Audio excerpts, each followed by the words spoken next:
Second grade, I want to tell you about our very last history event. And in our song, we sing about how Egypt fell to Rome. So we learned about how Ramses II was considered to be the last great pharaoh of Egypt.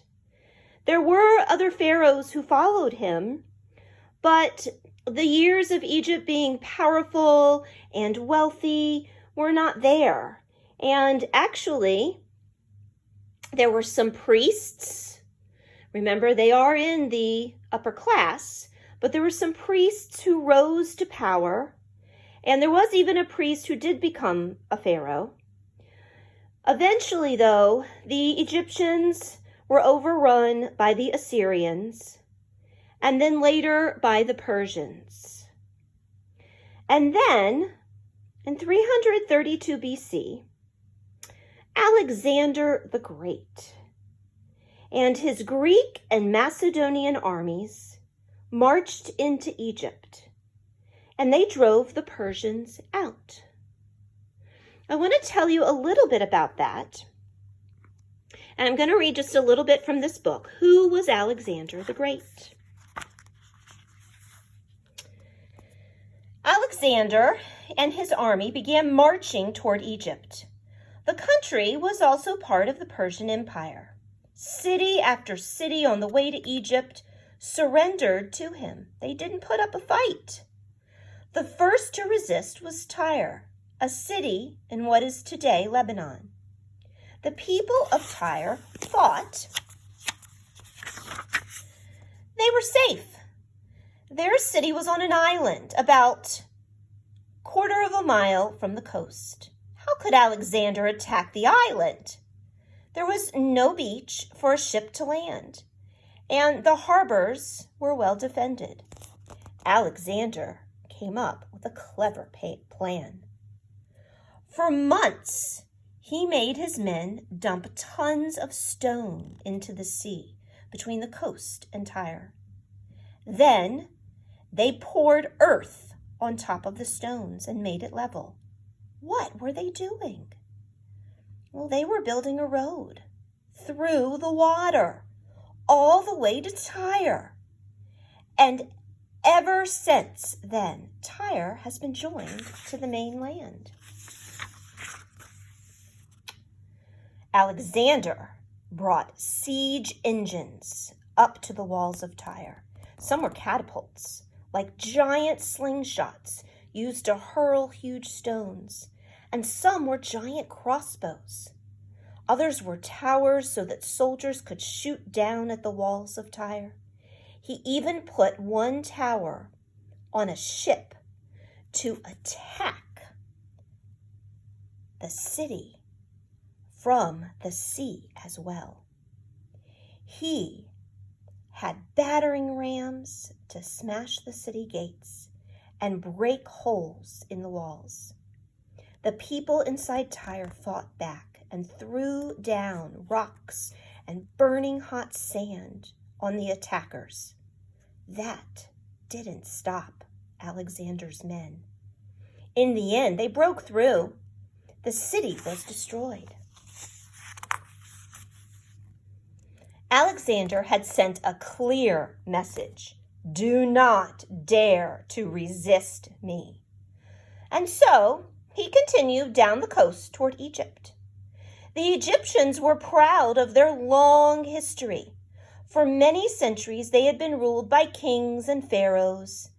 They were unhappy under Persian rule, so the Egyptians welcomed Alexander's arrival in the fall of 332 BC.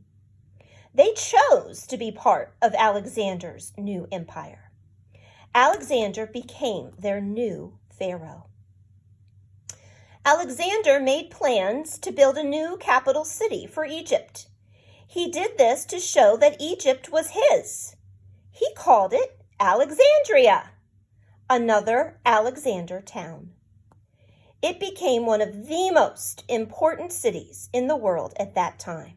It is still there on the north coast of Egypt. Boys and girls, someone from Alexander the Great's family would go on after him to lead Egypt, to rule Egypt for the next 300 years. And that would include Cleopatra. Cleopatra is in Alexander the Great's family tree. And at this point, Cleopatra, when she is queen, she is 18 years old. And she is ruling with her 10-year-old brother. Now, Cleopatra would go on to be the queen of Egypt for the next 21 years. And during that time, it wouldn't be an easy time. We know that there are many forces that are coming into Egypt and taking it over. They are having different cultures come in. So their Egyptian culture, you can look and see it is changing. And Cleopatra would become close with some Roman men. And through this, she would end up marrying one. And eventually, there will be a fight for control of Egypt between different Roman generals. And it is through this that Cleopatra dies, but also is the time when Egypt falls to Rome and will be completely ruled by the Romans. Now, you will certainly learn more about Cleopatra, about Roman generals like Octavius and Mark Antony and Julius Caesar, and you'll even learn more about Alexander the Great next year in 3rd grade. So while it may be sad for us to leave ancient Egypt, please know that history is His story, or God's plan worked out over time. And you'll continue to learn about how that unfolds next year in 3rd grade when you study the Greeks and the Romans.